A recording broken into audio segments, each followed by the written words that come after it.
What up guys, Gozen here for AnimeUproar, and today we're going to be talking about the real reason Zeke actually betrayed his parents. If you want to see more Attack on Titan on this channel, let me know by giving that like button a colossal smash. If you haven't, be sure to subscribe and hit that notification bell so you don't miss any new videos. As always, there will be manga spoilers, you've been warned. Okay, so let's review what happened in episode 57 of the Attack on Titan anime.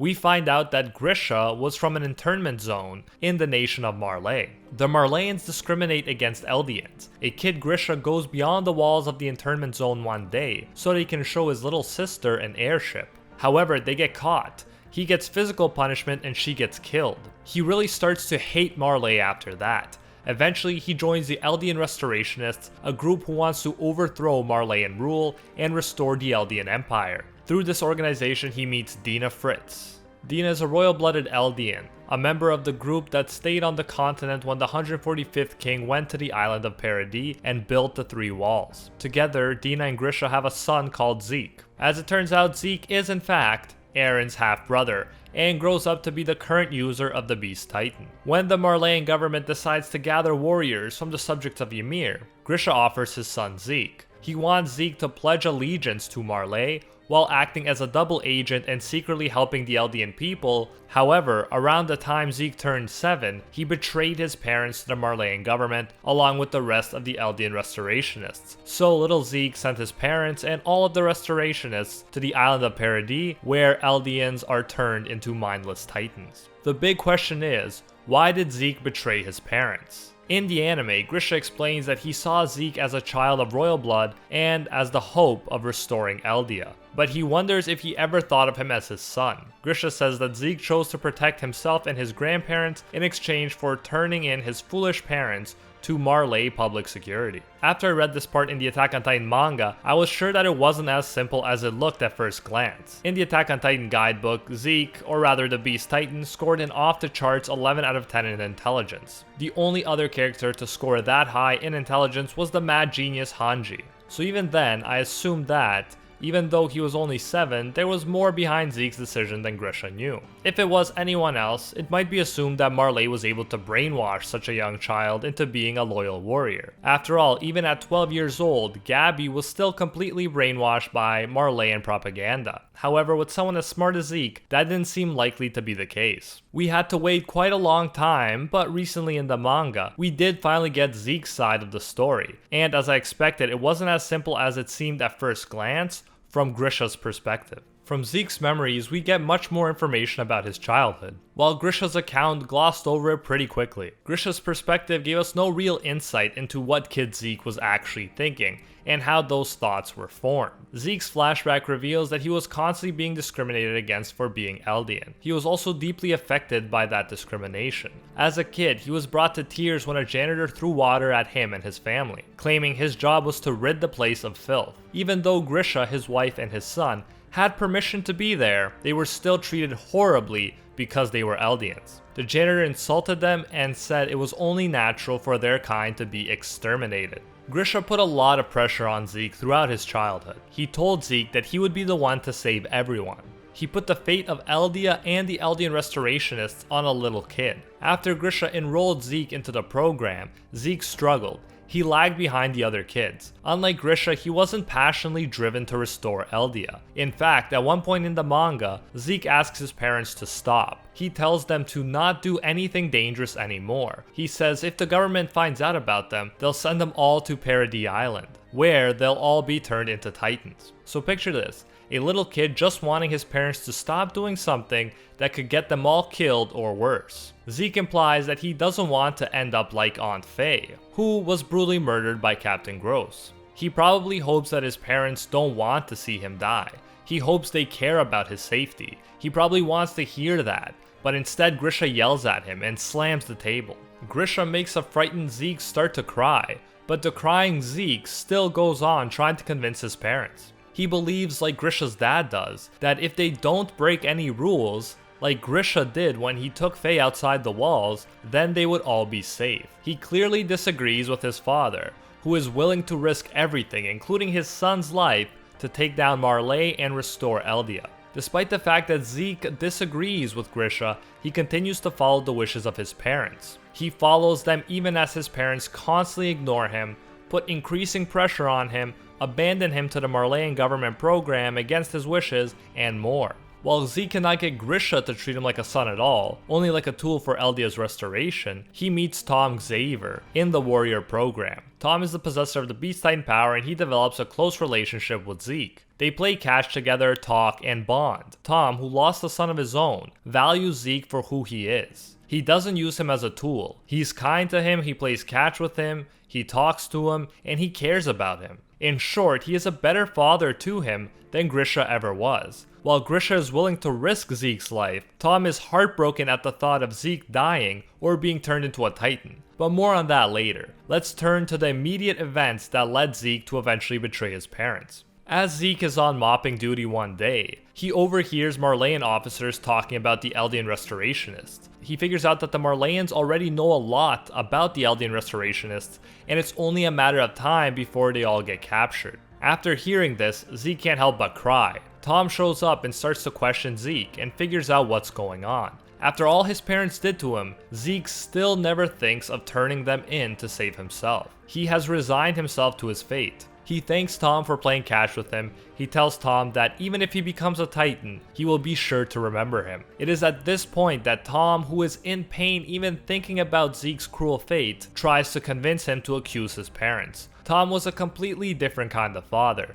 He loved his wife and son. They were his purpose in life. But when his wife found out he was Eldian, she killed herself and his son. It was only then that Tom joined the Marleyan military. He was so devastated when he lost his son that he just wanted to kill himself in the grandest way possible. Coming from this background, Tom sees Zeke's parents as awful people who not only took their living son for granted, but willingly put him in mortal danger as well. Keep in mind, Tom is one of the only people that ever cared about Zeke as a person, and actually treated him like Zeke and not like some tool for revolution. Perhaps the only other people to do that were Zeke's grandparents, who showed concern for their grandson. Tom tells Zeke that accusing his parents is his only option. If he shows his loyalty to Marley by going to the authorities and accusing them, he can save himself and his grandparents, who were adamantly against breaking the rules and always cared about Zeke. Even then, Zeke says he could never do that, but Tom keeps going. He lays it all out for him. He tells him that his parents have been awful to him. They used him for the sake of their reckless plan.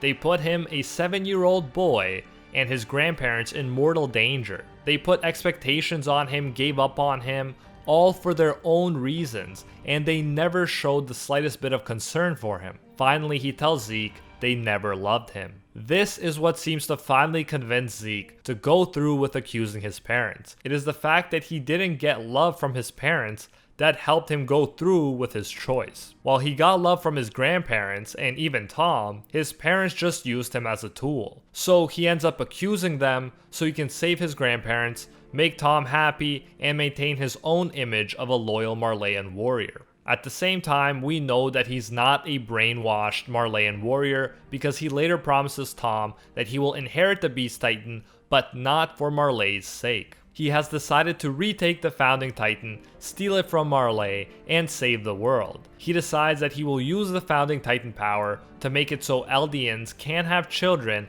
and in that way, he plans to free the people of the world from the fear of Titans and free Eldians from their suffering. Zeke very much agrees with Tom, who believes that it would have been better not to have been born an Eldian at all because it resulted in so much suffering. In the end, Tom is the real reason Zeke accused his parents. We actually got a glimpse of him in episode 57, but it will be a while before the anime explains his significance. However, manga readers know that it was he who convinced an unwilling Zeke to betray his parents, although you could make the argument that Zeke's parents betrayed him first. Tom was only able to convince Zeke to accuse his parents because of the way his parents treated him. They used him as a tool to accomplish their own goals, while paying little or no attention to Zeke's feelings and safety. Because they were so distant and unloving, his parents created an emotional vacuum within Zeke, and when someone like Tom came around, who took the time to bond with Zeke, it was inevitable that he would secure a special place in Zeke's heart. It's not surprising that Zeke respected Tom's opinion more than Grisha's, because Tom acted like more of a father to Zeke than Grisha ever did. And he respected Zeke's own feelings more than Grisha ever did. So that is the true story behind Zeke's betrayal. Zeke knew his parents were going to get caught anyway. It was only a matter of time. When they were caught, the whole family would be punished. Still, Zeke was prepared to face that punishment, despite how poorly his parents treated him. But eventually, Tom succeeded in convincing him to accuse his parents by pointing out that they never loved him. Thus, Zeke saved himself and his grandparents and maintained his image as a loyal Marleyan so he could eventually carry out his final plan. Although it did seem like he betrayed his parents, it was only a matter of time before they were caught anyways, so it's not like his accusation changed their fate, it just sped it up.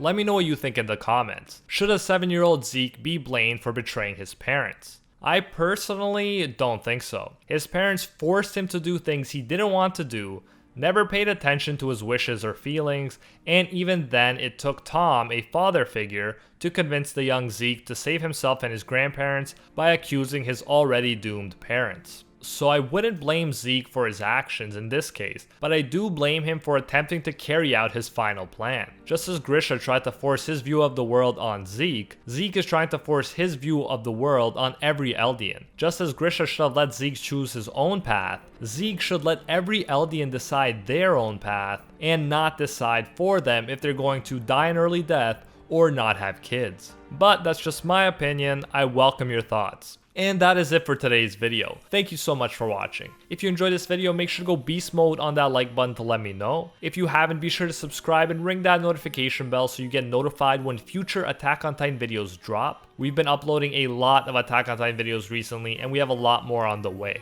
Don't forget to let me know what other Attack on Titan videos you would like to see in the comments. A big thank you goes out to our patrons over on Patreon who help make videos like this one possible. I especially want to thank our pro tier patrons, the one and only Gilgamesh, Chubbs is the man, and Nothing But a Fan, and are the 1 tier patrons, the ones who stand atop all clans, Baby Ray, A17 FFDP, Steven Ingrata, Alola Natem, Maddie Mac 239, and Michael Calderon. If you enjoy our work and get value from it, you can support more of it by going over to patreon.com/AnimeUproar and becoming a patron today for as little as $1. If you do so, you'll get your name featured in future videos alongside these amazing people right here, and you'll even get access to our private patron-only Discord. So check out patreon.com/AnimeUproar, link in the description if you're interested. Anyways, thanks again for all of your support, and until next time, see ya, Space Cowboys.